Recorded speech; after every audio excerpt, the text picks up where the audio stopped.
కులాలు ఎంతవరకు ఓటర్లు ప్రభావితం చేస్తాయి, కులాల్ని ప్రభావితం చేస్తాయి అని అనడానికి ఇక్కడికి వచ్చిన యువతరమే దానికి సాక్ష్యం. ప్రతి మెట్టు ఎక్కేటప్పుడు చిన్నతనంలో అడుగులు వేస్తూ ఎక్కుతూ ఉంటాం. 1 సంవత్సరానికో 2 సంవత్సరానికో మరి అడుగులు పడతా ఉంటాయి. మరి ఈరోజు ఈ తాళూరు గ్రామంలో ఒక 13 కులాలు ఐక్యంగా ఒక వేదికను ఏర్పాటు చేసి తప్పటి అడుగులు మొదలు పెట్టారు. ఖచ్చితంగా పరిగెత్తే కార్యక్రమం జరుగుతుంది ఇదే వేదిక మీద నుంచి.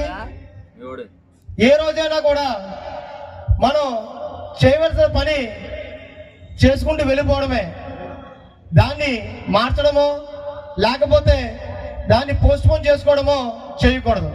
ముఖ్యంగా మన భారతదేశంలో చూసుకున్నట్టయితే ఒక్కొక్క రాష్ట్రంలో ఒక్కొక్క రిజర్వేషన్ ఉంది. మనకి 49.5% రిజర్వేషన్ కల్పిస్తే ఈ రాష్ట్రం పక్కనున్న తమిళనాడులో 60% రిజర్వేషన్ పైచిరుకుంది. ఈ భారతదేశంలో పుట్టినటువంటి ఓట్లుగా ఎవరినైతే చూస్తూ ఉన్నారో మరి వారికి ఒక్కొక్క దేశంలో ఒక్కొక్క రాష్ట్రంలో ఒక్కొక్క రిజర్వేషన్.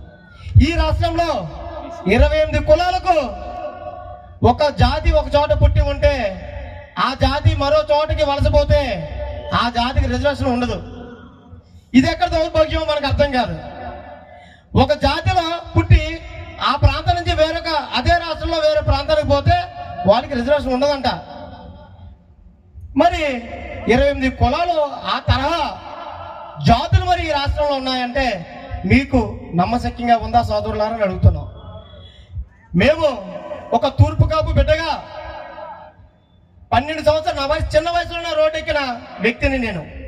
ఇతర వర్గాలతో అలిసిపోయి సొలసపోయి పొడుగున్న జాతిని మేల్కొల్పాలి, మేల్కొల్పిన జాతిని ముందుకు తీసుకెళ్లాలనే ఉద్దేశంతో అతి చిన్న వయసులో మరి నేను రోడ్డు ఎక్కడం జరిగింది. ఈ రాష్ట్రంలో 20 కుటుంబాలు